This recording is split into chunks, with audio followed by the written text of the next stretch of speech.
So, hello everyone. Thank you for attending. So I want to introduce you very briefly this new initiative organized by the IEEE SPS Autonomous System Initiative, the ASI.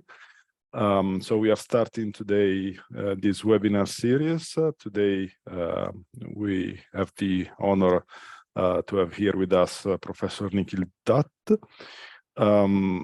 We have already confirmed the two next speakers on December 21st and on January 30th. That will be Professor Carl Frinston and Professor Andrea Cavallaro. I want to draw your attention on this new just approved workshop that will be organized together with this ASI in ICASP conference that will be next June in Greece. You will find more information about this on our ASI website. So let me very briefly introduce Professor Dutt.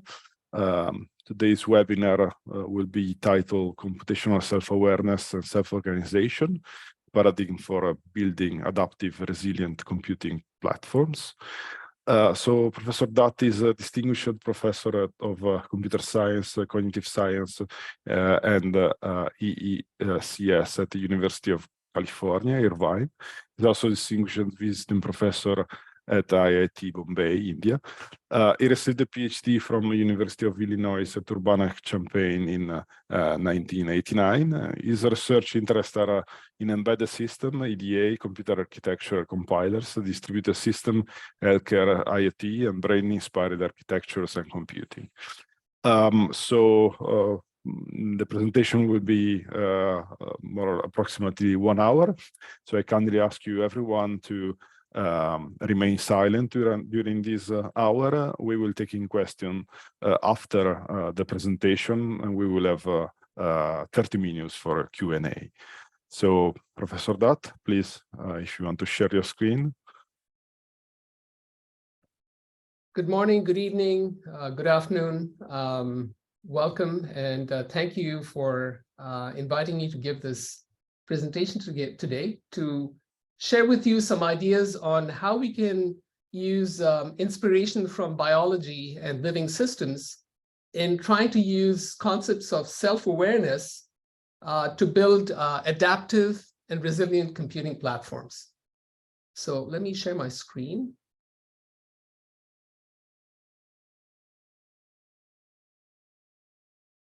All right, hopefully you can see my screen. Lucio, is that right? Yes, yes. Okay, and this work is based on a collaboration with colleagues at UC Irvine, Professor Fadi Kordahi, as well as Professor Rolf Ernst and Professor Herkersdorf from TU Braunschweig and TU Munich, under the broad umbrella of a joint project that we call Information Processing Factory. And I'll come back to that in the second half of my talk. And I want to acknowledge again the funding sources, both NSF and DFG, in supporting some of this work. So let's set the context for what I'm going to be talking about. And to do that, I want to come back to this idea of looking at, this evolution of the diversity across the spectrum, both from the applications that we're deploying today, as well as the underlying computational platforms that we're seeing. And we're seeing tremendous diversity across the spectrum. The types of applications we run today vary from small form factor applications that run on edge devices to large systems of systems. And at the other end of the spectrum, the underlying platforms themselves are varying, as well as the entire software stack, where you can take the applications and then map them onto these platforms. And this poses tremendous challenges in terms of how we can do this in the face of changes in the applications and the platforms. So with regard to looking at autonomous systems, if you start looking at some of the contemporary automotive systems that we see today, and this may be a little bit old, but still, nevertheless, the trends are clear. we're seeing that they're getting increasingly to be, computing systems on wheels. And we are seeing a very large number of these ECUs, electronic control units, including the connections that actually put the computations together to enable sensing of disparate sources of physical data, computation and actuation to perform various types of automotive functions. And you can see that these platforms are getting increasingly complex and diverse. So an example here is the NVIDIA Drive PX2, which is deployed in some of the Teslas. And you can see, they have 12 CPU cores, GPUs, and tremendous amount of computational power with also the need to cool them. So it's clear that this trend is not going to relent. In fact, if you look at what this means in terms of the amount of data, we're seeing that the amount of data volume for autonomous systems is also exploding. So you can see here, these are stats from the SRC from 2021. We're seeing a huge amount of data that we're seeing that might grow to about multiple terabytes by 2030. And this is caused by driven by two kind of trends. One is the increasing number of sensors and the quality of sensors that we're using, as well as the applications that we're deploying that fuse all of that data and try to make sense of all of that. What's interesting and complex, as opposed to more classical kind of computational platforms in this context, is that there's an increasing amount of critical data. And when I talk about critical data, this is about the notion of managing end-to-end real-time constraints. So we have here a picture of a car, a prototype of a car where you have things like infotainment, you have some comfort type things, digital cluster, but most importantly, you have the ADAS system here, which has to take inputs from many different sensors and do the actuation from end to end in a time-critical manner. And so as we start adding different sensors, we're going to see an increasing number of, the volume of data, as well as the need to manage these. And that has a tremendous impact in terms of how we can develop these computational platforms to manage this type of data. So that's on one hand, the idea that we have a lot of data going on. On the other hand, not only are the applications and compute platforms getting more complex, we have to develop software for these systems. And this means that we have to develop very efficient tool chains that can map these applications onto these varying platforms. A huge issue as we see increasing the amount of data is how we can manage the memory and interconnect and the communication. And so these are going to be huge issues as we start looking at these new systems. So while we have talked about the development of these platforms and the applications, as we start looking at autonomous systems and systems of systems, there's another insidious thing that we have to be aware of that we all know about, but sometimes we sweep under the rug. And this is the notion of trying to understand the space of what we know and what we specify, what we don't know, and perhaps what we know but we haven't seen before. And this is represented in this quad chart here, where you can see awareness in this dimension and knowledge in this dimension.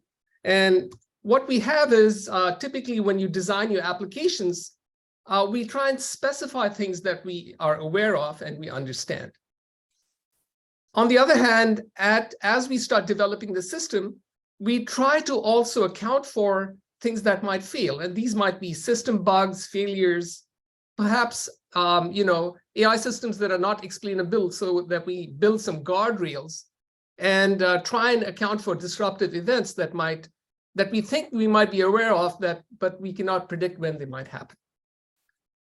And then we have the other part, which are the unknown unknowns. And these are the unforeseen events that we do not know how to solve at design time. You might call this part of emergent behavior when you have groups of interacting autonomous objects that interact. And this is a huge problem because this involves trying to understand how to space out the kind of the domain of all of these problems, and also find guardrails so we can manage these emergent behaviors and learn how to operate safely and correctly. And there are many examples of emergent behaviors. This is a simple example from almost over 2 decades ago. If you look at large data centers and disk drives, Jeff Mogul at Google had identified that the vibrations that occur in a drive can adversely affect other components in this drive. And this might be something that you hadn't thought about, because when you design these drives, you might be looking at each individual component. So the point is that this type of unexplained and emergent behavior becomes very important to manage. Now, in the context of large systems of systems, which we might call as cyber-physical systems, this becomes even more important, because we are designing each individual system as a singleton, perhaps, and then you try and integrate them. And the composite behavior is the cross product of each system's behavior. And so this state space obviously explodes, and this might result in hidden behaviors that can arise due to either over or under specification, as well as a whole host of issues such as hardware software failures, human intervention in unexpected manners, AI systems that are unexplainable, etc. So to manage all of this, it's impossible to consider this a design time. We have to think about systems that can live in the wild and operate safely as the system evolves. And so the talk today, and I guess even some of the series that we're looking at here, is about, can we exploit self-awareness principles to achieve adaptivity and resilience in the face of all of the complexity that we see? And my talk today will try and talk about these notions of computational self-awareness as a mechanism to achieve this kind of adaptivity and resilience. So to give you a preview of what we'll go over today, for the first part of the talk, I will talk about what we mean by self-awareness and computational self-awareness. And there's a rich body of work and many researchers working in that domain. And then for the second part of this presentation, I'll talk about how we use those principles in this joint project we have together with our partners in Germany. That's in the context of the Information Processing Factory. So let's take a look at what we mean by self-awareness. And this is something that actually arises from living beings, right? So, and we can take examples of looking at living beings. For example, this gorilla is looking at some object. It's not clear if it's aware that it's looking at the object or if it's just playing with this toy. We know that humans evolve where when a baby is born, it takes time for the baby to situate itself in the environment, get its eyes focused, and realize that it's a being within the environment. And similarly, there are many discussions about, what kinds of mammals or higher level creatures are self-aware. It's speculated that lower level mammals may not be self-aware, but then higher level mammals, of course, humans and possibly some forms of apes may be self-aware. And so there are many discussions in philosophy and biology and psychology and neuroscience about what self-awareness means. And if you look at biological organisms and you look at the role of evolution, we can see that creatures inherently are aware of the environment. So you can take something like a nematode, which is a worm, which is a very simple nervous system, but it's still aware of the environment. If you flash a light at it, or it might seek food. So there's some basic things over evolution which have allowed it to understand what's in the environment and respond to stimuli. As we go up in the evolutionary chain, we can look at higher level creatures such as humans. And humans have the ability to also have these primitive models of awareness, but also we speculate have self-awareness. And self-awareness allows these higher level mammals to do planning and higher level activity. And so taking inspiration from that, what we want to be able to do is take the notion of awareness and define how we can use that in the context of computing systems. And so there's a large community of folks who are looking at computational self-awareness as a model for how we can use biologically inspired principles to make computing systems more adaptive and resilient. So I have here one definition from Kunev, where computational self-awareness is computing systems that learn models and capture knowledge about themselves and their environment in an ongoing basis. And furthermore, reason using these models, enabling them to act in accordance with goals that are subject to change. So the second part is particularly important. The goals that we set are going to change for many reasons, because the resources may change. There may be unexpected behaviors. There may be things that are changing in the application or in the environment or in the platform. And so we have to be able to reason and adapt so that we can actually have resilient platforms that still meet the performance and safety guarantees that we need. So looking at computational self-awareness, we don't want to confuse that with artificial intelligence or neuromorphic computing or neuroscience.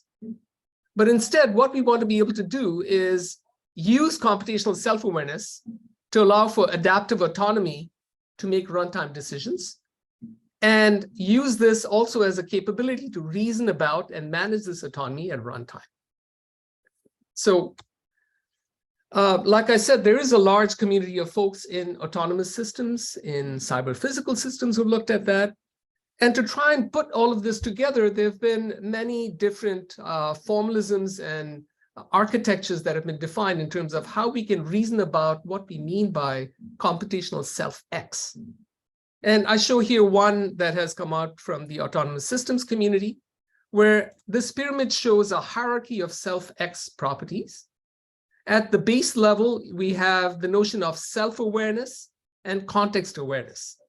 Self-awareness is really more introspective, where that computing platform or that entity is looking inwards and trying to respond to stimuli.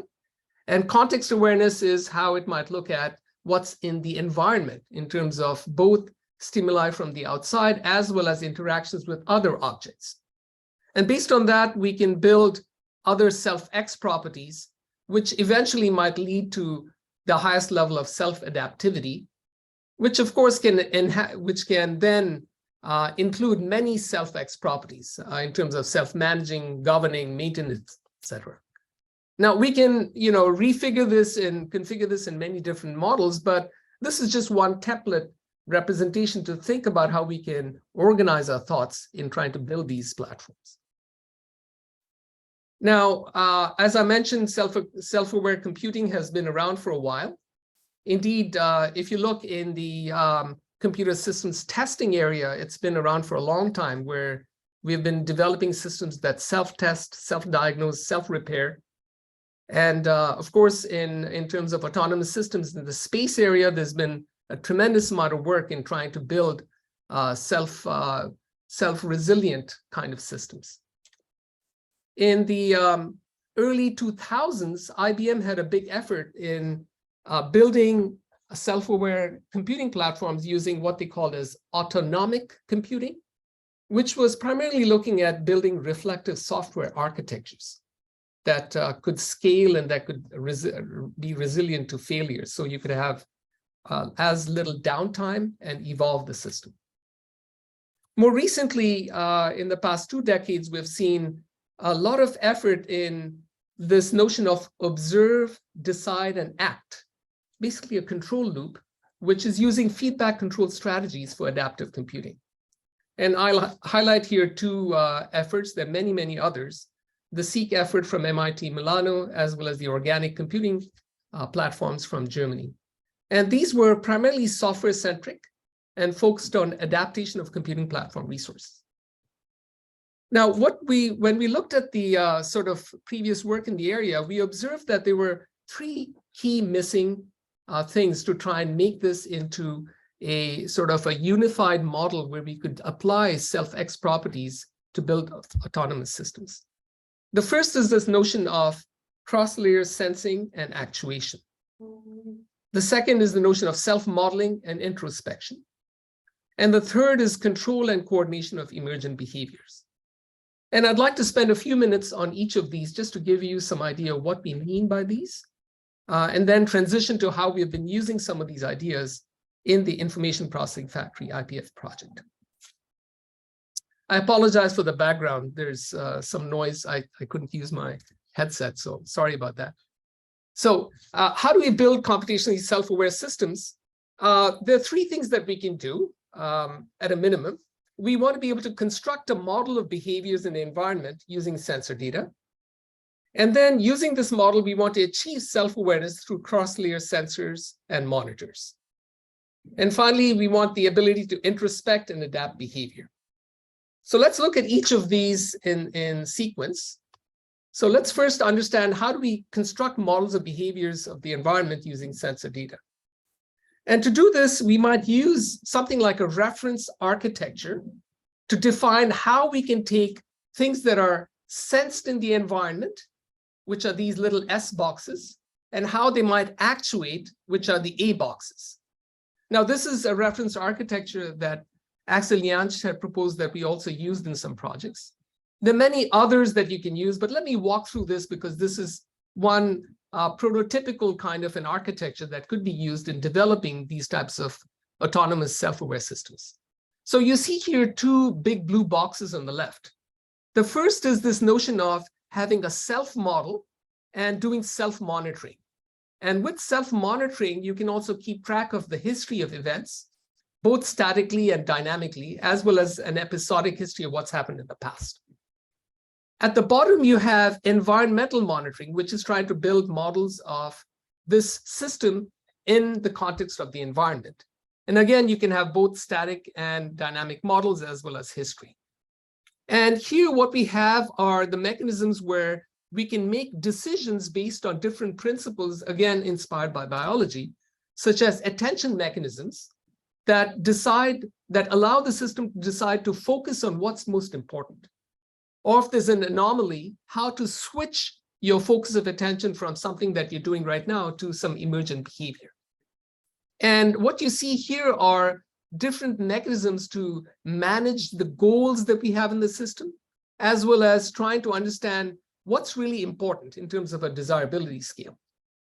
And that brings us to this notion of goal management. Our goals, you may have a hierarchy of goals, and the goals may themselves change over time. And so there's a need to be able to develop these goal management strategies. And the goal management strategies work with decision-making to actually execute actions that then eventually actuate. So in terms of a cyber-physical system, we have the sensing, and then we have a very complex set of interactions here that can then eventually actuate. And so this is one reference architecture we can use. There are many others. But again, the idea is to be able to model the system in the context of some template architecture so we can actually evolve the system in a very disciplined manner. So the second is, how do we achieve self-awareness through cross-layer sensing and monitors? And to do that, I'd like to show you this cartoon of abstraction levels in computing platforms. You can use this kind of cartoon across systems as well. But as good engineers and scientists, we have abstraction levels that allow us to reason about different levels of abstraction. And in doing so, we might actually be looking at sensing information at each of these abstraction levels. So in this case, I'm showing applications that are executing on some computing platform, which is implemented on some device technology. And in doing so, you have to cross this abstraction stack. The applications are running on some runtime systems and need to execute on a communication architecture with some set of processors and memories, for example. And so these sensors can gather information across the stack, and that sensed information can be fused, and using some adaptive control or decision-making mechanism, as exemplified by that template architecture we saw earlier, can then go back and actuate again across the stack. And this is something that we're doing all the time today. But again, I argue that we want to do this in a disciplined manner so we can reason about how to evolve the system correctly. So what do we mean by these types of sensors and actuators? So to give you an example of that, I show a quick chart here that shows the layers that we had seen earlier on this column. the virtual and physical sensors here, and virtual and physical actuators here. And so just to give you an example, for example, if you're taking a single application, you might be monitoring the execution time, workload, power, energy. And the actuations there might be things like taking a different algorithmic choice or modifying your particular application based on the need for performance or power. And similarly, at the architecture level, you may be looking at things such as cache miss ratios, access rates, instructions per cycle, throughput, etc. And the actuations there may be reconfiguring different parts of the architecture, maybe cache resizing, maybe resource provisioning, etc. So the idea is that we're doing all of these sensing and actuation, and we need to do this in a cross-layer manner. So the third is this notion of introspection, which is very important, and the ability to adapt behavior based on the model of the system and in both the external and internal states. And so to do that, let's take a look at this set of cartoons, which talk about the two systems in biology that we have. One is what we might call as the reflexive or reactive system, which is driven by the autonomic nervous system. For example, if you touch a hot iron, you will instinctively move your hand back without thinking. And this happens at an extremely fast time scale. This is as opposed to reflection or introspection, where on a different time scale, we are considering both past as well as future outcomes to do things such as planning, strategies, policies, etc. And so these two systems, the reactive and the reflective, need to work together in order to allow us to evolve the system as we move forward. And this is inspired by biology, of course. So what does this mean in terms of our computing systems today? So typically, most computing systems today have self-monitoring kind of loops, control loops. And this cartoon here shows, for example, a chip where we're monitoring the temperature of different parts of the chip. If a certain region of the chip gets overheated, there may be a policy that says you go back and you can go back and perhaps migrate that task or shut down a part of the processor or increase the cooling in that area. And so we have these adaptive policies that allow us to monitor and make a decision and act. And we call this reflexive or reactive because you're reacting based on past information. This is complemented by what we would call as reflection or introspection. And here what we're doing is we take the system that we have here and we can build a model of the system. And on that model of the system, we can do what ifs, which takes past information and tries future possibilities. So here we are doing both past as well as future possibilities, evaluating alternatives, and based on that, suggesting changes to our policy that can then evolve the system as we go forward. And so this is the reflective or introspective system. And so what we want to do is deploy these two systems in different ways, depending on the need for our autonomous entities as they start growing. The fast systems that are, more policies that run reactively, as was the proactive systems that think ahead and respond to emergent behaviors, respond to changes in the environment. So that's not all. We also need to think about goals and autonomy. And, I'll use this cartoon here as an example where if you have a goal to hit a pin in this bowling lane, we might build abstractions that are very simple, but the environment itself may be imperfect. And so how do we deal with model imperfections? And so that becomes very important because our models may be very simple and use abstractions that take away detail that actually might cause problems if you don't think about model imperfections. Furthermore, we want to be also thinking about supervision because we might have emergent behaviors that come. And so in the face of autonomy, we want to think about how we can constrain or guide the overall behavior so that the system behaves in a safe manner. So as an example of this, we had a paper at ASPLOS 2018, which looked at applying this in the context of supervisory hierarchical control for these autonomous computing platforms that were executing different workloads. So this is just an example. There are many others that you can look at, but just as a pointer to this piece of work.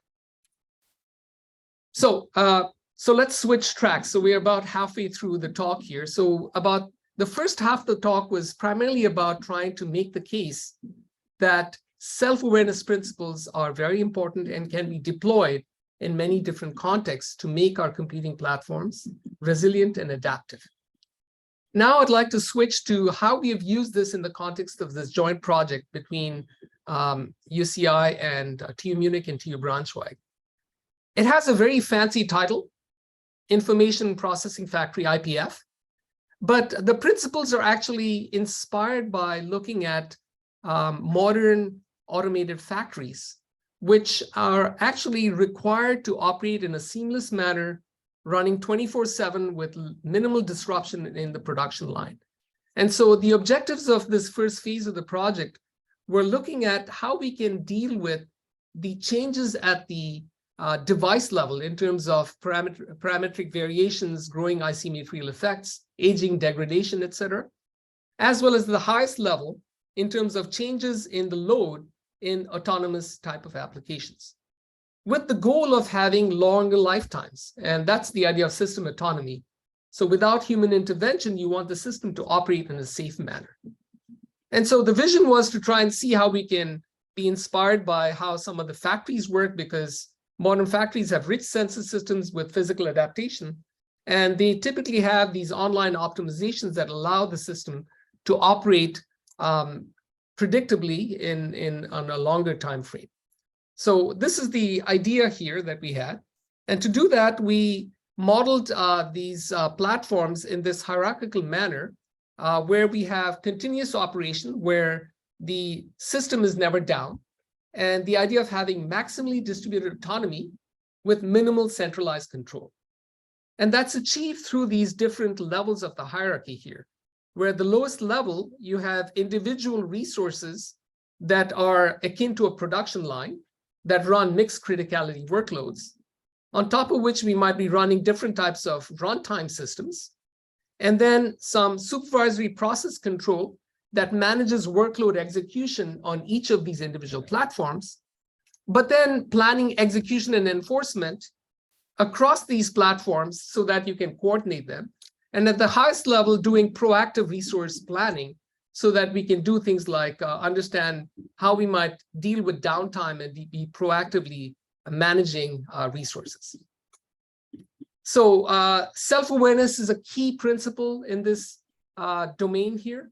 And this means keeping models of the system that reflect both the system operation in current as well as potentially future conditions.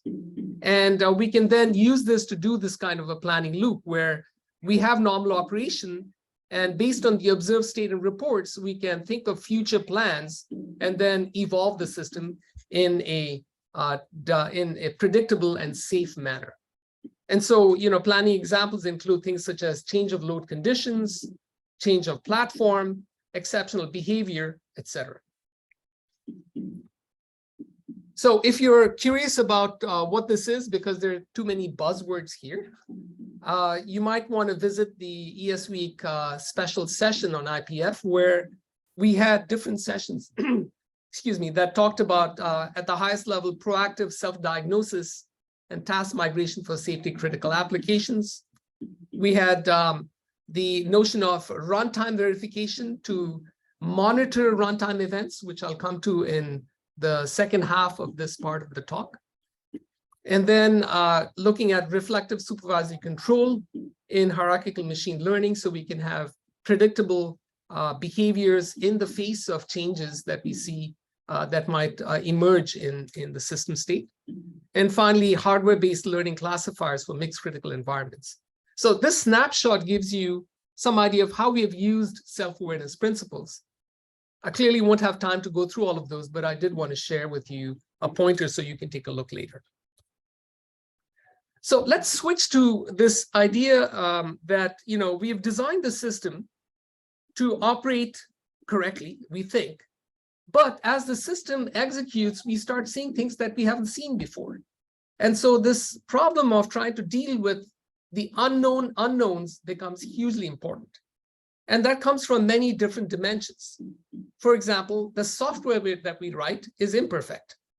It often has bugs and vulnerabilities that maybe you haven't caught, and they might emerge at runtime. The hardware that we're executing the software on itself can degrade over time due to variability, aging, or even hardware faults. So depending on the context of use, at some point it's going to start degrading and perhaps even fail. And the models that we use to build the system themselves are imperfect. As we discussed earlier, the word model itself means that you're abstracting away reality to come up with something that is well-defined. The process of that abstraction might throw away some important information. And therefore, your systems are typically either over or under specified. And combine that with using these black box AI models that result in unpredictability. So this means that in the context of developing these autonomous systems, we have to understand and build in mechanisms to deal with the unknown unknowns. So how can we do that? And I think one possibility that we've been looking at is this need for runtime verification. So the idea here is that we cannot truly fully verify a system at design time, even a system by itself. Forget about systems and systems.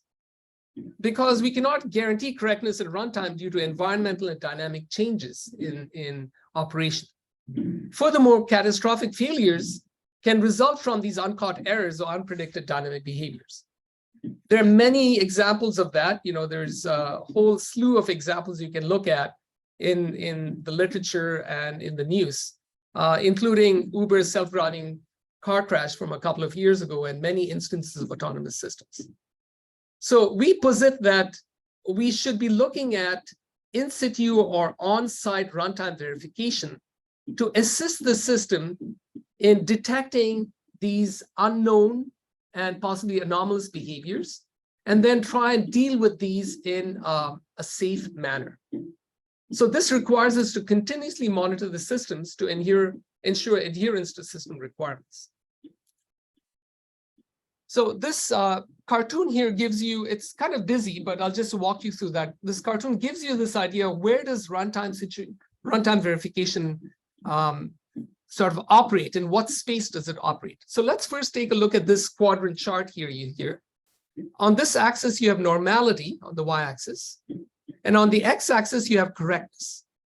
Now, when you try and define behaviors, typically, you're mostly looking at correct normal behavior, and possibly you're trying to account for some incorrect behaviors, and possibly some correct anomalous behaviors, at least those that you can think of that you've seen in the past. However, the entire system space is much larger. And what we want to be able to do is look at this red box here, which is looking at correct but anomalous behaviors, and try and classify anomalies to see if they should fall into the incorrect or the correct bin. And so runtime verification system might be monitoring different subsets of the system during execution, generate these event streams, and through the event streams, analyze them to decide if certain properties, safety properties that we can specify, are satisfied or not yet decided, or if they've been violated. And if they're not yet decided, then we can classify them to be either normal or anomalous.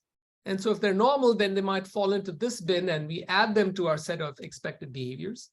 If they're anomalous, then we might bring them here and try and deal with them to safeguard, to build in some safeguards so that we don't have system incorrect execution in the future. This is particularly important in the context of self-driving and AI. And this is a simple picture that shows, I'm sure this audience knows this, but just to go through this, right? So we have sensors that are recording various things such as steering wheel and wheel angle. And then we can have this entire computational pipeline, typically, which can then be used to eventually actuate and decide how to steer or how to brake, etc. Right? And we have a variety of different sensors here and they're only growing in number, as we had seen earlier. And this computational pipeline typically involves a number of deep learning algorithms, AI-based black boxes, as well as possibly some heuristics and classical optimization algorithms. Now, in developing these systems, this is a very complex computational pipeline. One key challenge is that we must guarantee end-to-end real-time performance. So if there's a failure or some other unexpected behavior anywhere in this computational pipeline, we must still be able to guarantee that our safe execution is not violated. And so this is a huge challenge for researchers and for developers of autonomous systems. And towards that end, what we've been doing in the IPF platform, IPF project, is to view vehicles themselves as information processes. And you can look at this progression in terms of autonomous systems in terms of vehicles. In the past, we did sort of a complete design before deployment. The contemporary kind of model of design is a service-oriented architecture, where critical functions are designed before deployment, and we might have over-the-air updates of coherent software packets, as well as for certain isolated parts, you may have over-the-air updates for third-party apps, such as infotainment, etc. But in the future, I think what we're going to see is agile design and individual updates in critical cause-effect chains. So we can identify specific cause-effect chains and try and have design techniques that can try and adapt as we start seeing new developments, new situations that we haven't seen before. Furthermore, since these are going to be connected vehicles, we have to think about how these might operate in collaboration with each other as well as with the cloud. So this is very complex, and researchers today have a huge challenge in how can I, put together these systems and do research and evaluate computational platforms. And, this whole data pipeline of perception, planning, control, prediction, simulation is hugely complicated with very disparate sets of software tools and applications. Towards that end, what we did was we tried to understand what this would mean when you're trying to design end-to-end analysis of self-driving software. So you can see here this full stack, looking at the hardware stack all the way through software to product. And towards that end, you might have different components of the system here, where in the operating system, you have the kernel, you may have some middleware that wraps all of these different components together. You have the applications in terms of route planning, decision-making, motion planning, etc. So very complex. There's very little chance for us to try and do this in a coordinated manner. To help this situation, we developed this benchmark suite for end-to-end analysis of self-driving vehicles on embedded platforms called Chauffeur that we presented at ES Week 2021. And the idea here was that researchers and autonomous systems developers might want to evaluate the effect of different computational platforms. Should I use one GPU, two GPUs? Should I use a varying set of accelerators? And what's the effect on end-to-end analysis of performance? And so to do that, what we had is a mechanism that allows the system designers to put together these computational platforms where you can describe different types of sensors here. You can put together computational pipelines with the perception and planning engines, and then model the actuators. And once you have this computational pipeline, you can then do the analysis on different hardware platforms and software engines. And so if you're interested, please visit this website to download the software. But what this is essentially a tool flow for users to evaluate very rapidly the effect of different configurations on new computational platforms. So we have an entire tool flow here, including how we can develop the software on a host platform and then compile them and evaluate them on target evaluation platforms, profile them, and get information back. And we believe this is going to be a very useful tool suite for developers to evaluate these in the context of these newer self-aware, self-driving platforms. So I'll skip that. So far, we've talked about the information processing factory in terms of one car as a factory. And in the next phase of this project, what we've been looking at is how we can generalize to multiple distributed systems. So we can see that the trend is clear that we are seeing how we can look at coordinated distributed execution of multiple autonomous objects. You know, these systems abound today in terms of looking at drones, looking at vehicular traffic, etc. We've taken one simple exemplar of that in terms of looking at it in the context of truck platooning. So what you see here is a collection of trucks that are operating together in a platoon, where you have a lead truck, you have a number of trailing trucks, and then you have the rearmost truck. And the idea is that by platooning, you can gain a tremendous fuel efficiency, as well as possibly resource efficiency, where some of the sensors in these trucks may not need to be turned on, because maybe we can rely on the collection of this platoon to be able to operate as one enormous system of systems. So in terms of how this would work in the IPF context, recall that each of these autonomous vehicles was implemented as a IPF pyramid here. Now what we have is a collection of these pyramids that are communicating and coordinating between them. So we have the global coordination and planning at the highest level, which can evolve to give initial plans for each of these trucks. And then these trucks can then be executing their operation and also coordinate between each other using a shared data platform as well as shared control. The role of distributed, and this is at initial planning. When we deploy the system, we now monitor the system using distributed runtime verification. And should there be a property that is violated, you can see that if there's a property that's violated, we can actually propagate this if it's a global property and mitigate this through looking at global planning and coordination. So this kind of a hierarchical organization allows us to manage things that happen as the platoon executes and as we start seeing unexpected behaviors.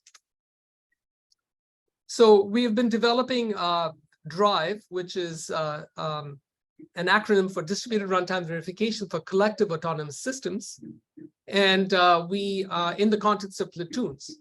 And the idea is to allow for verification of global properties through aggregation of local data. And we believe this can allow in faster responses to hazards, as well as proactive management of specific upcoming hazards that we might expect.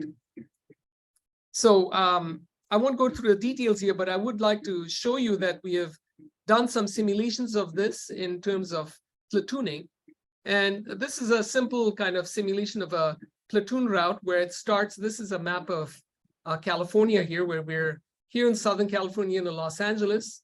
And we have a platoon that would like to start here, gather some other trucks, and then leave some trucks off at San Francisco and proceed towards Seattle. And so you can see that this simulation here shows the original 3-truck platoon with a new truck joining to go in front to San Francisco, a new truck at the back to go to Seattle, and then opportunity for the trucks to split when they reach a partial destination, and then reform and proceed.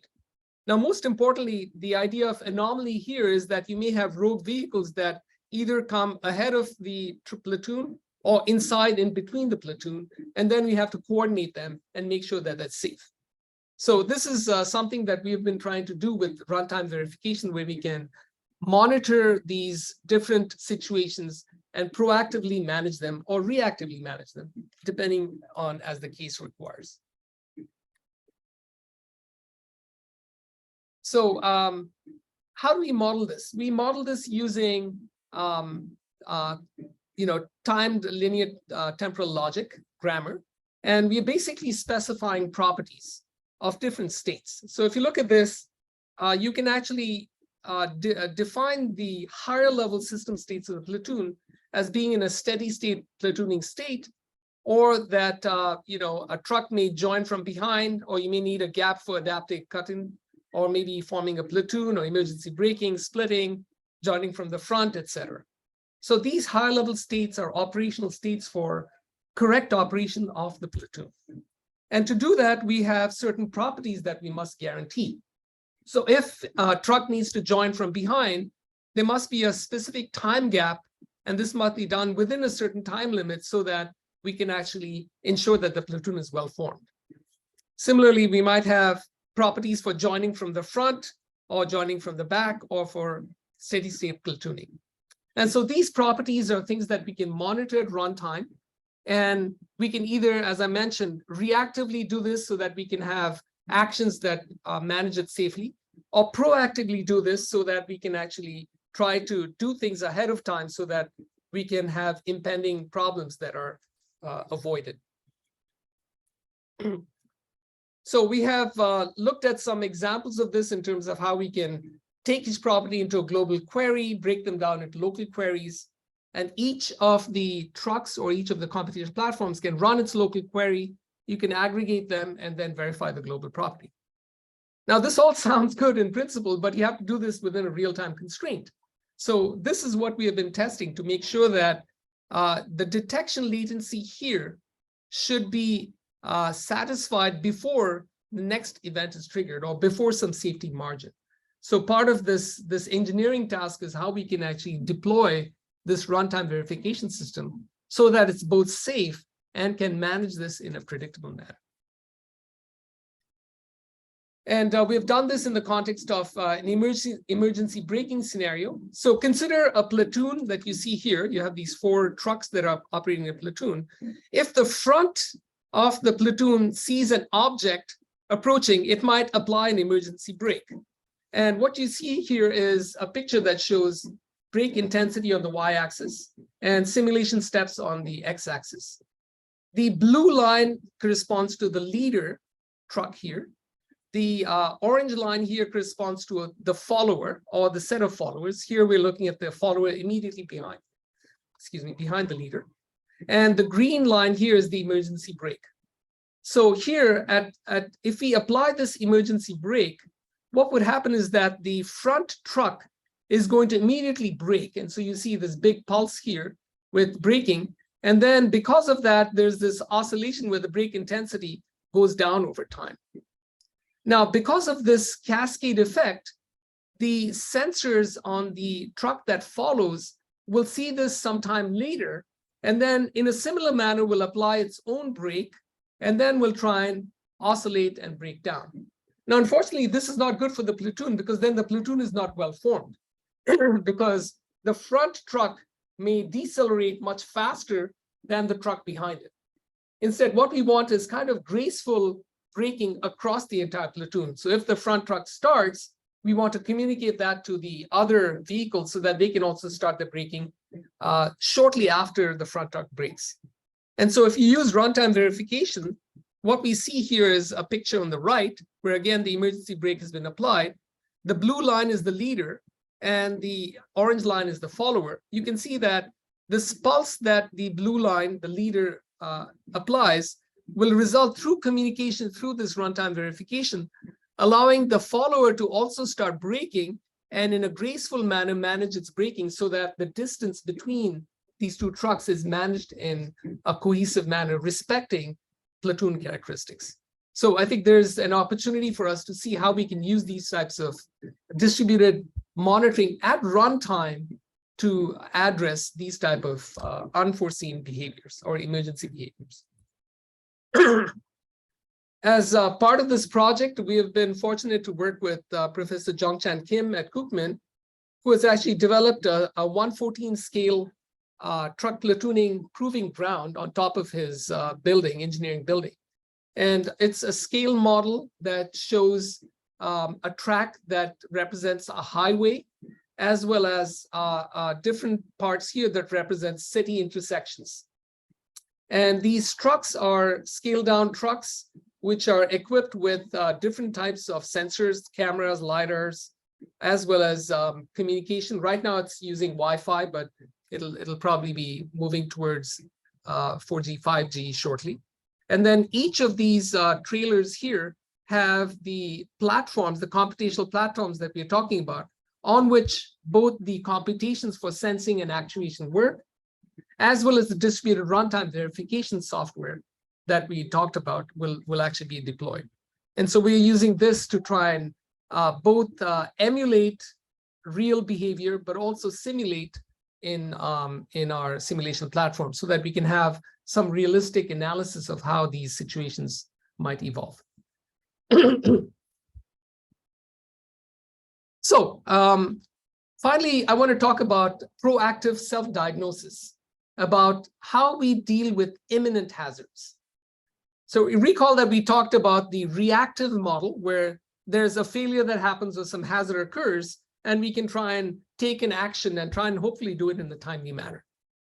But the idea of self-awareness also is proaction, which is, can we actually think about things that might happen in the future and be able to plan ahead of time so we can do proactive self-diagnosis. And this will allow us to decrease the increased risk of time errors on time. And currently, it's very difficult to achieve with conventional reactive error detection mechanisms because the reaction must finish before a hazard occurs. And if the hazard's already occurred, you're shot, right? There's not much you can do. So let's take a look at this picture in terms of how this might be deployed and what the benefits might be. So we have here in this picture risk on the y-axis and execution time on the x-axis. Now, a traditional model here is that you're operating in regions of low, high risk, and unacceptable risk. And typically, what happens is that when the risk goes above a threshold and an error happens in the high risk area, you have to take reactive actions.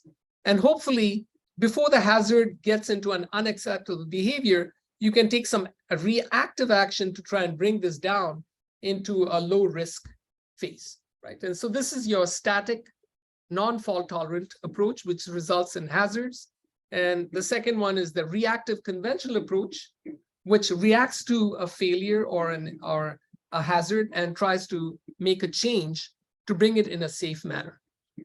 What we're looking at is the idea of proaction, where we might look ahead using our models and think that there might be an imminent hazard and proactively manage the risk so that we bring it down into an acceptable risk behavior before it emerges into a high risk scenario. And so this is the idea of proaction, and this requires us to think about how you can do this in a manner with runtime verification so that you can actually plan ahead to try and deal with these situations. Clearly, we're not going to be able to do this for things we haven't seen before. So there's an element of learning where we can learn these situations and over time build in and change our policies. So part of these two loops that we talked about, the reactive loop is the conventional loop. The proactive loop allows us to incorporate some learning mechanisms and adaptive policies that we can deploy as the system evolves, as the system's executing, so that we can operate in a safe manner. So this is kind of the idea of how we can use runtime verification together with self-awareness principles. We have an example of how we've done that with on-chip inference to avoid overheating. I don't have time to go through this here, but we had set up this experiment with an 8-core Odroid board, and we looked at this imminent hazard of throttling. And using LSTM model, we were able to look at detecting an imminent hazard well before the hazard occurred and be able to proactively manage it. So more details in the references that I'll show you later.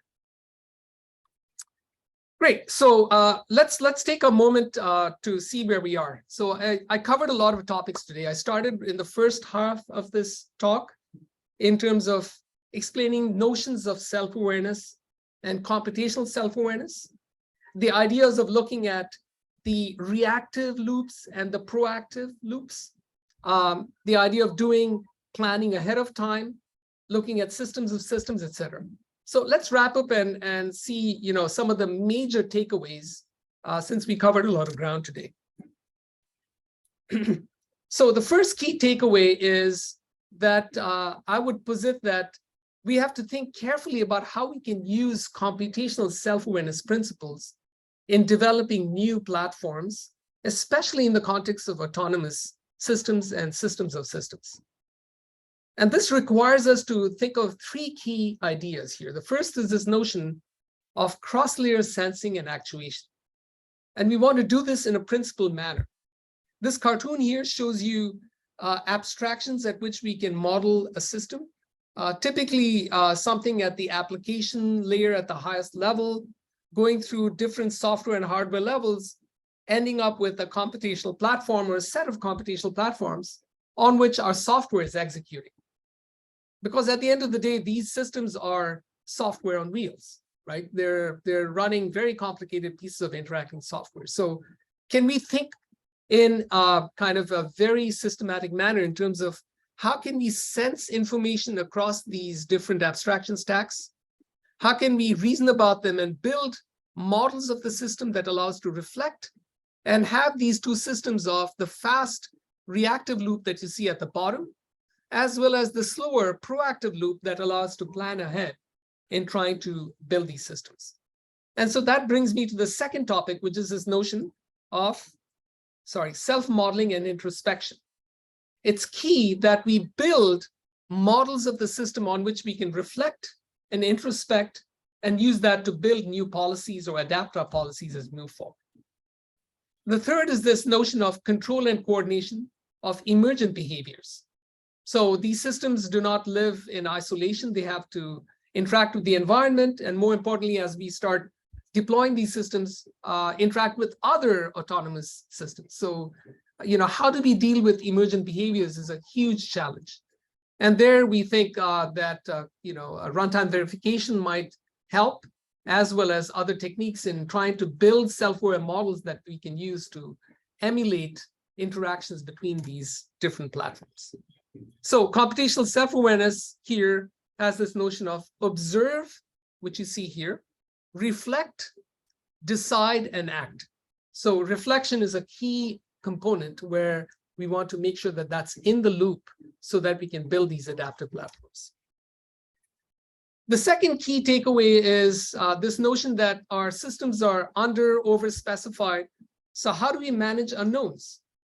And this is, basically a huge issue because, the lack of trust is not just about we using AI black boxes in our systems. The lack of trust comes from many unknowns in terms of the hardware platforms, in terms of software bugs, in terms of security, in terms of under and over specification, as well as AI unpredictability. So there's actually a very large universe of unknowns that we have to deal with. And that might result in, trying to put your hands around how do you actually make these systems trustworthy. And so we can call these the unknown unknowns, which might manifest as emergent behaviors, as unforeseen scenarios, as well as many other security attacks. So that we posit that we really need to make these systems self-aware and also trust but verify. And so I think we have a long way forward, and there's quite a lot of work ahead of us to try and see how we can use these principles in future autonomous systems. So towards that end, let's take a look at where we are now and where we might be. And I'm going to use these spider charts just to give a cartoon of where we are and where we really want to go as we start deploying these computational self-awareness principles. And you can take different dimensions of important aspects of our system design. I've just listed a few here, such as introspection, self-X properties, adaptation, and goal-orientedness, as well as approximations. And you can add many more. And it's clear that we have just a small footprint in terms of looking at both the research and deployment of these ideas in today's systems. And so I think we're starting to expand that, but where we want to go is to have a lot more of these dimensions covered using self-awareness principles and using the suite of tools that I talked about, as well as collaboration between different researchers who are looking at computational self-awareness principles. We have a community of researchers who have been discussing this through what we call as the Selfish Workshop Series, the Self-Aware Cyber-Physical Systems Series. And some of the organizers of this seminar series are also involved with that. So I would encourage you to look for that series and get involved in that domain. So no good talk ends without advertisements. So if you're interested in more information on self-awareness and CPS, we had a special issue in ACMT CPS that I show here. And together with Carlo Regazzoni and Bernard Zinner and Xin Xiao, we guest edited a Proceedings of the IEEE special issue on self-awareness on autonomous systems, which has a very nice collection of articles that talk about using these self-awareness principles in many dimensions. So again, if you're interested in more about this, please take a look at these articles. I've listed here a bunch of different IPF publications, so I'll be sharing the slides with you, and of course you'll have access to this talk later.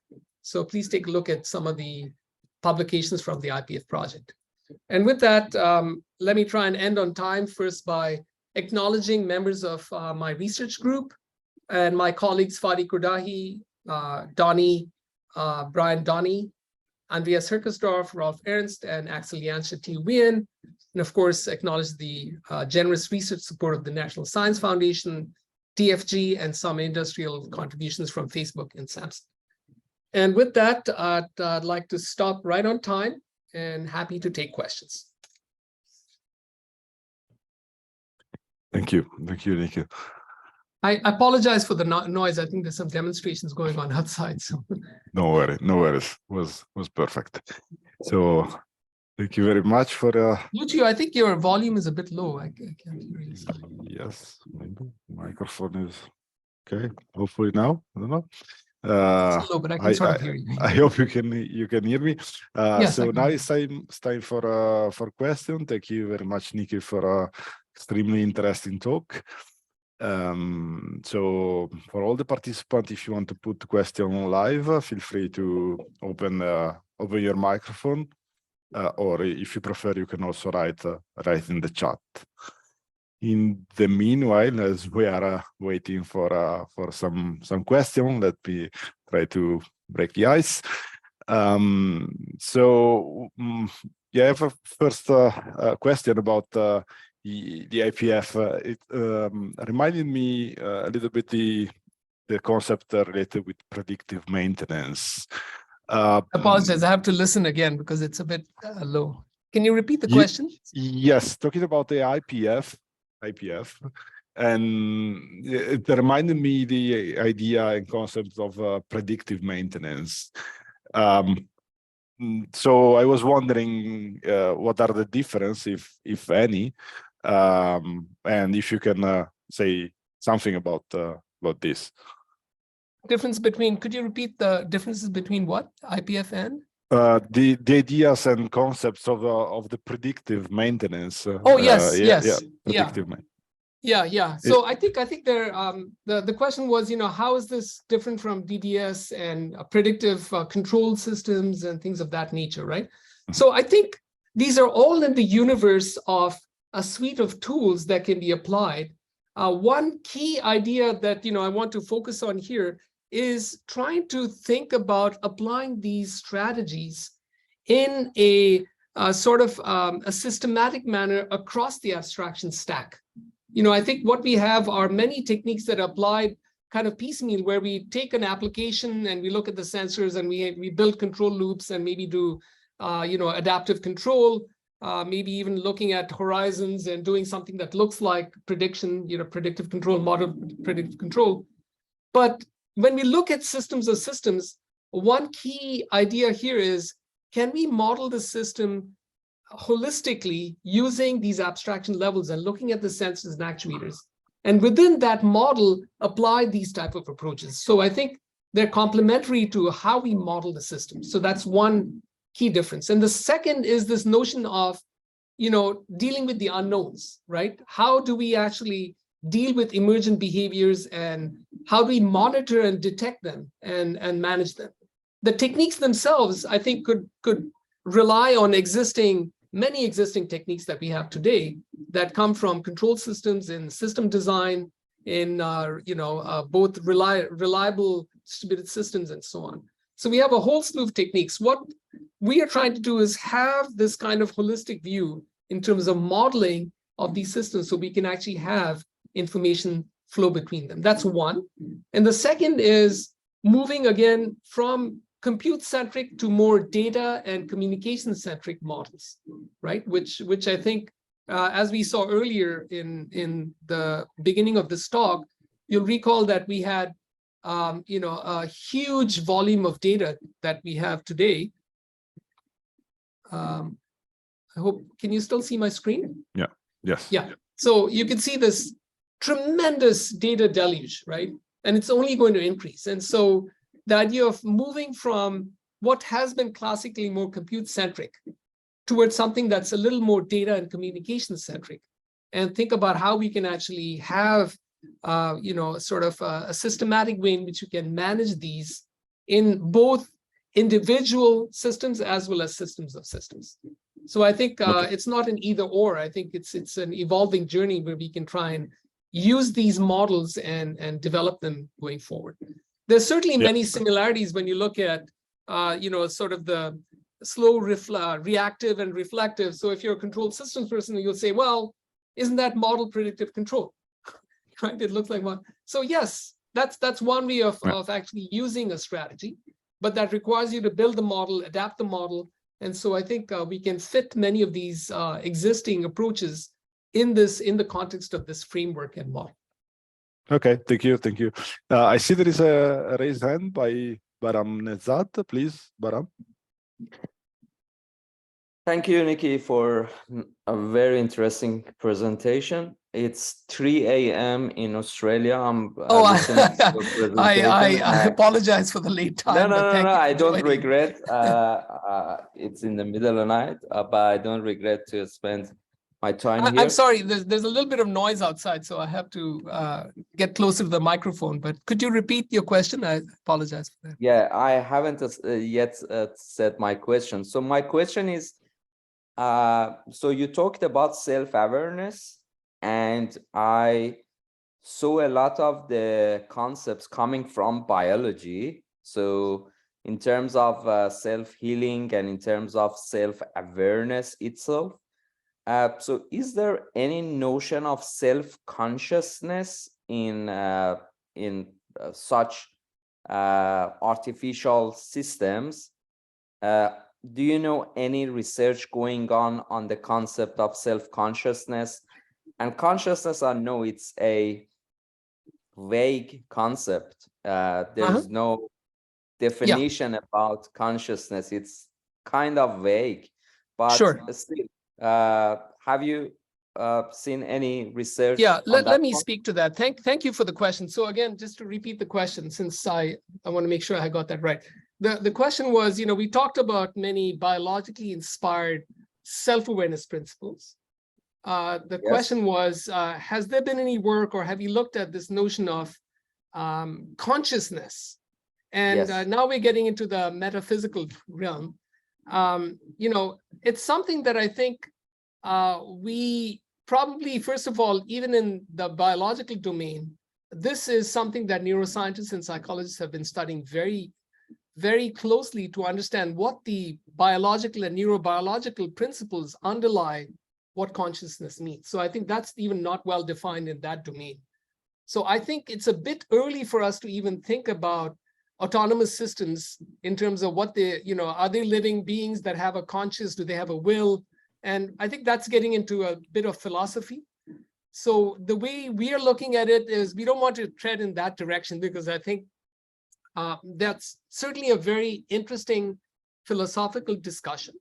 But from the perspective of deploying reliable and adaptive systems, I think we should probably focus our attention more on taking those principles from biology and seeing how they apply in the context of computational platforms, which is why we call this computational self-awareness.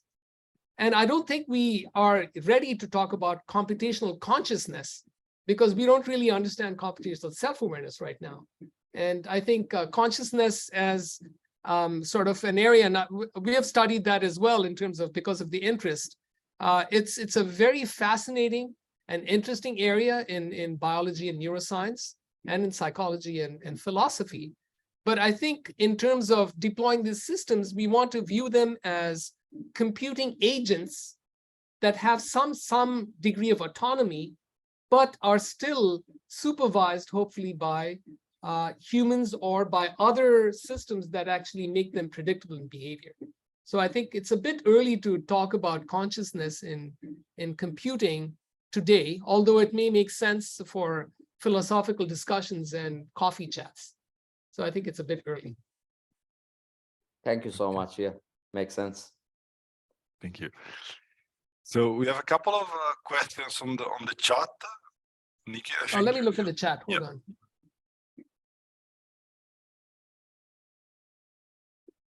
So yeah, the first one about the the first one. When you mentioned about use case emergency braking, it suggests the platoon is already related one. The same available at consumer grade automobiles. So the first question is, the platooning is something that is a very interesting and active area of research, and standards and protocols are being developed as we speak in ASC. So it's a bit early, but I think as we start seeing deployment of this technology, that is going to rise with the ASC and other organizations. So certainly it's on that pathway. Now, the question is, are there similar protocols available for other consumer grade automobiles? That I'm not aware of, and I'm not really an expert in that domain. What we have been, you'd probably have to talk to folks in the automotive systems engineering area to understand how that works. But the second question is important, right? How much of the software is open source? So to my understanding, this is a rat's nest. There's some interfaces that are open source, but a lot of it is still proprietary. And this is a huge problem again, which again comes back to reiterate the importance of having runtime verification. Because if your software that you're dealing with is not visible, you have to treat it like a black box, sort of like what machine learning does. And you have to execute it at runtime and see how it behaves and monitor its behavior. And based on that, have strategies to deal with it. So I think as we start moving forward, you're going to see a hybrid between some open source efforts as well as many, many proprietary efforts. And indeed, in automotive systems, I think the secret sauce is in the software. And so it's in the interest of many automotive developers not to share that secret sauce, but they may expose some interfaces. So it's hard to speculate, but we've seen this in many other consumer grade devices and in electronics in general. And the software is actually the key kind of ingredient that differentiates one product from the other. So actually it is the IP that is very important. So I think there may be in academia many, standards and open source efforts. And in fact, we are using some of those. But in terms of how these are deployed in practice in industry, I'm not sure. But my speculation is that there'll be quite a bit of, proprietary software. So I hope that answered the question. Okay, thank you. Yes. So you have a couple of more curiosity from my side. So the first one is, it seems to me that the building of this self-awareness model is quite a complex task. So the question is, how complex is actually to rebuild or update the model? Let's suppose that you have created this system with beautiful model and you decide to add the new sensors to the system for some reason. So in your experience, don't you think this is a kind of drawback of this approach? So the complexity, how you can deal with that? Yes, I think it's an excellent question. So let me rephrase the question. A large part of this approach that we have been talking about here, let me just go to that picture so that we can talk about that in a minute. Right, so taking this picture here,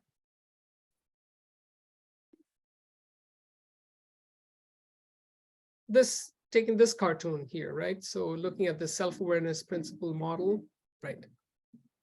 So, a large part of the success of this approach relies on building these models. And the question is that model building is inherently a very difficult task. And B, how do we know the fidelity of the model is good? And C, how can the model evolve over time? Because we're claiming that as we start seeing newer situations, how can we adapt? And this is an active research area. We have chosen to start with relatively simple models that focus on the most critical aspects of the behavior of the system. So you recall when we looked at the end-to-end timing for these automotive chains, we looked at the most critical parts, and for those critical behaviors, we tried to build the model. So it's one abstraction. But clearly, we have underspecified the system. And so we still have this challenge where the models may be insufficient to deal with the exponential increase in complexity of adaptive systems. And so I think large part of that is, how can we build systematic ways in terms of model building and understanding how to capture it? That's one. So what kinds of formalisms can we use? And third, how can we evolve the system, perhaps through runtime monitoring and learning techniques?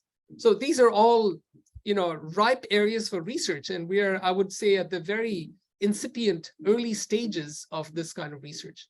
But excellent questions. I think this is why we're in the space. It's very, very exciting and interesting, but certainly an extremely important part of moving forward. So the short answer is we have made baby steps, and there's a large road ahead for us. Good, very good. And if you're interested, I would again encourage everyone to join this community of Selfish, the self-aware cyber-physical system workshops that we hope to restart soon, where we'll be talking about exactly these kinds of issues in our discussions. Good, thank you. Any other question from the audience? If not, let me put the last one from my side.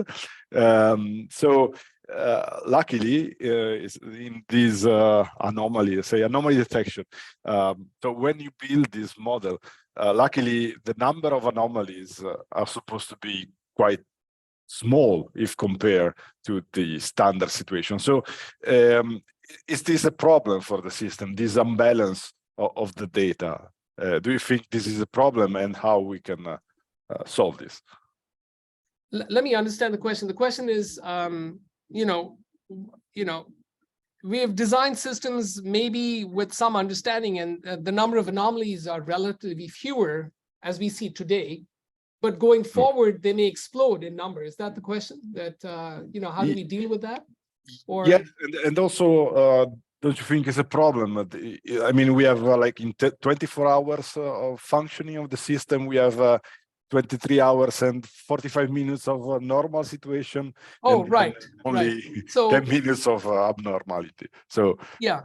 Does this create a problem in the learning phases?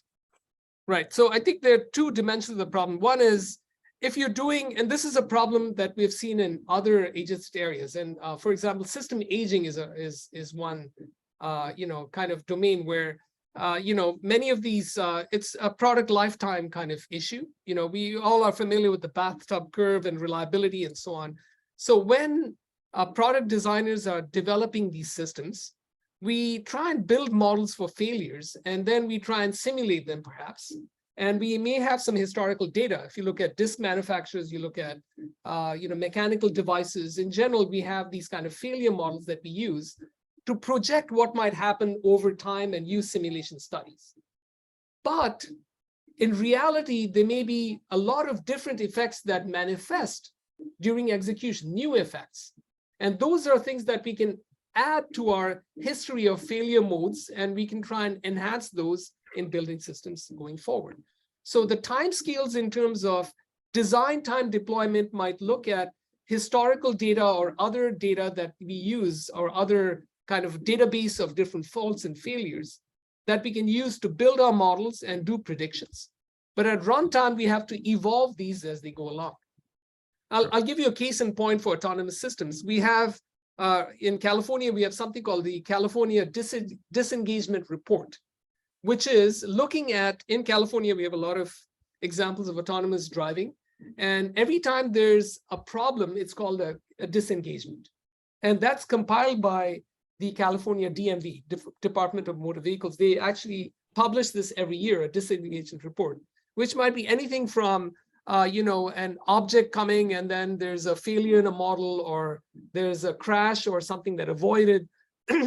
So these are great opportunities to take those disengagement reports and translate them into models of potential failures that might happen. So we can evolve them over time and try and build the models. And then, hopefully our models will get more robust over time. Of course, the universe of unexpected behaviors is way too large, but at least we can deal with the things that we think might happen in normal scenarios. Okay. Now, there may be that, black swan event that appears, in which case no amount of engineering can help and all systems fail. But hopefully that the probability of that is very, very, very low. We hope. So I don't know if that answers the question. Yes, It's absolutely. an extremely challenging problem, but in autonomous systems, I think that's the way to go, right? In addition to Tesla and these companies running millions of miles of simulations, actually seeing what happens in the field and recording them and then putting them back is a mechanism for us to evolve our use cases and our models for failures. Okay, good. So any other questions or comments from the audience? Hey, Nikil, this is Please. Jagdish here.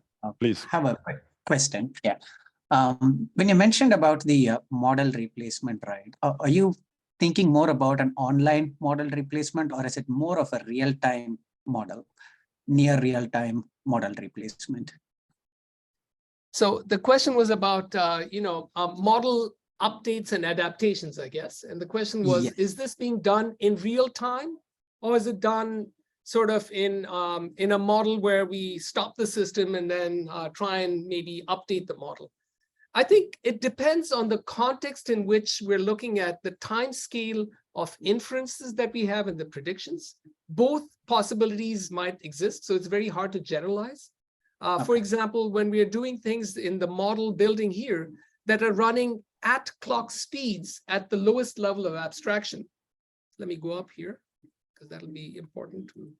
So if you look at this abstraction stack, this might be a good place to look at this discussion. So, in the abstraction stack, we're not only abstracting away in terms of behaviors, but also in terms of timing. At the lowest level, we're looking at perhaps nanosecond level, or at this level, processor architecture cycles. At this level, maybe looking at communication cycles. At this level, operating system intervals. At this level, application execution phases, right? Yeah. So depending on the context in which we're doing this, if we can afford it, we can try and do this in an online manner without sacrificing safety. But in some cases, we may have the opportunity, especially at these higher levels, where we can, in the background, update the model and then flash the update without affecting the behavior. So again, it depends on what cycle we're looking at in terms of doing this and whether it's feasible to do this in an online manner. Certainly at these levels, lower levels, we have looked at model updates online if they don't affect the safety of the behavior. So we have to be cognizant about what we're talking about in this abstraction stack. But it's an excellent question. And again, those are the types of research questions that we have to address when we look at how do we actually evolve our models in the future as we start seeing new situations. And furthermore, how do we actually evolve our policies? It's one thing to evolve the model. It's another thing to actually evolve the policy. So, we have to think about how is this box going to be updated and how is this box going to be updated, right? So they're two separate things. And again, the time scales and the safety constraints that we have to look at will determine whether it's feasible to do this in an online manner or whether we need some other mechanisms, or whether we need some redundancy where we could have one system that's running and another one that we're updating and we can switch in some manner. So many different strategies we can look at in trying to do this. I hope that answered the question. Yeah, that explains a lot, Nikil. Thank you very much. Yeah. And one last thing, you mentioned about the Selfish forum. Would you be able to put up a link in the chat? I'm not able to find it online. Sure. Yeah. So I have to find the, hold on, let me get that.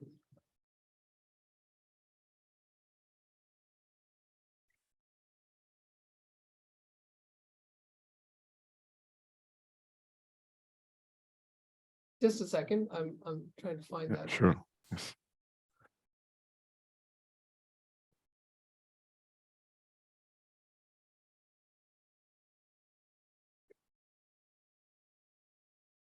I think I'm having trouble locating that, but we will send. Maybe we can do this offline, and if you Okay. send me email, we can share that with the attendees. Sure as well. thing. Yeah, I'll send an email out. Thank you. Thank you. Yeah. Okay. Okay. So if there are no more comments or questions, so let us thank again Nikil. It was really interesting. So thank you so much for accepting my invitation and for the talk. As you noticed, this talk was recorded. So the next days we are going to upload the video and also the slides or the material that Nikil want to share into the website. And that's it. Thank you very much for attending. Also to the audience, also from who is connected from Australia. Thank you. Thank you very much, and apologies for the background noise. I hope I was. No worries. I hope you could hear me. No problem. No problem. Okay, so thanks again. Thank you. And, hope Take to care, see everyone. you back Thank on you. December, the next webinar on 21st of December. Bye bye. Bye bye.